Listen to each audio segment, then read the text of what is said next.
trabaho.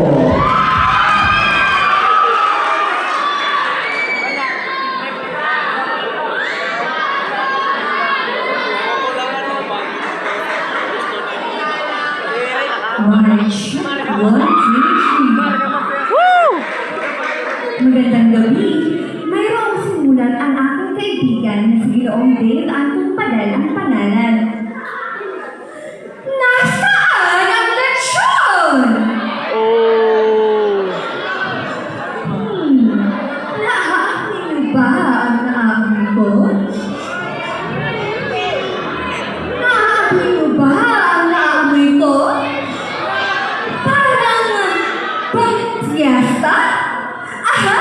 Fiesta na! Nakita ko kanina na napakaraming pagkain sa kusina. Ganyan karami ang niluto ni Kapitan Tonyo. Masarap kasi siyang magluto kaya marami ang kanyang salo-salo ngayong fiesta. Pero, nasaan ang lechon? Dave, nabayaran mo na ba yung mga lechon doon sa kanto?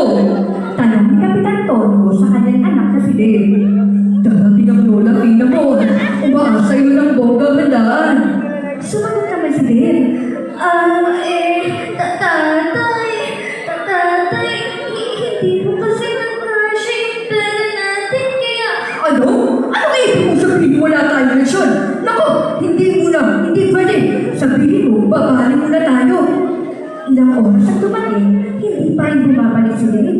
Inip na inip si Kapitan Tonyo habang sinasalubong ang mga bisita. Nakalatag na ang mga pagkain sa kusina. Ang kulang na lang ang lechon. Mas lalo pang pinabahan si Kapitan Tonyo nung mayroong pumaratang sasakyan sa harap ng kanilang bahay. Agad na umayo si Kapitan Tonyo at saka tuloy na sinalubong ang bagong bisita. Si Donna Serafina de la Cabra, kasama ang kanyang utosan si Tulivas. Oh, I am excited, Antonio, of what you have prepared for us, Olivida. At talaga nga namang nag-improve ang inyong handaan. Hindi kagaya noong nakaraang fiesta. Right, Tulivas? Yes, madam. Sagot naman ni Tulivas. Nagtungo ang mga bisita kasama si Kapitan Tonyo sa buffet table at isa-isa nilang tinikman ang mga pagkain. Patang-tango nila itong tinitikman. Pero, Madam, mukhang wala ang lechon. ano? Tanong ni Sentono Serafina. Wala ang lechon? Antonio, my God, Melita! Hindi kompleto ang handa nito kung wala ang lechon. Nasaan ang lechon? Tita, yung lechon po. Tita, yung lechon po. Namamasyal po. Biglang sa matilim, nakararating lang at biglang sumali sa usapan. Ano? Nakapagmamasyal pa ba ang lechon? Antonio? Tita, ang ibig kong sabihin ng anak ko, namamasyal pa po yung magleletsyon. Kaya medyo, tita, matatagalan pa po eh. Ayusin niyo lang, Antonio. Tatay, sabihin na po kaya natin yung totoo. Antonio, nasaan ang lechon? Tatay, sabihin na kaya natin yung totoo na wala. Walang lechon, Antonio?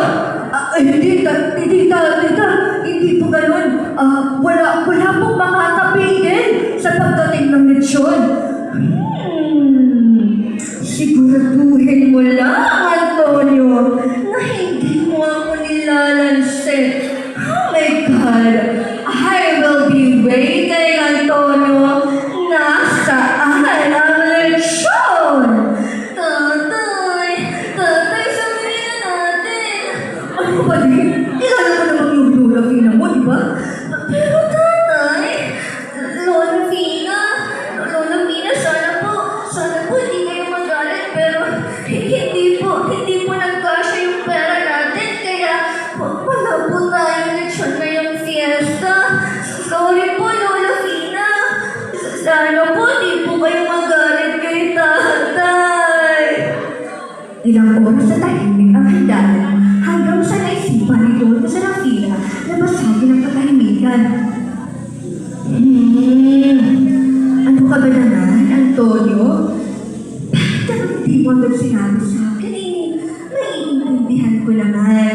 Actually, ang gusto ko lang naman here ay makita ang aking apote, Vivino, my baby. Pero sa susunod dapat may leksyon na.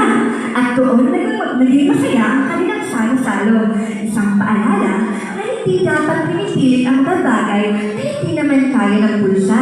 Dahil ang tunay na diwa ng piyesta ay hindi sa gaano kamahal, marami ang mga pagkain. Hindi, kung ito ay kung ang pamilya ay magsasama-sama. Dahil sa kahit anong handaan, ang importante, nagmamahalan tayong lahat at buo tayong magkakasama.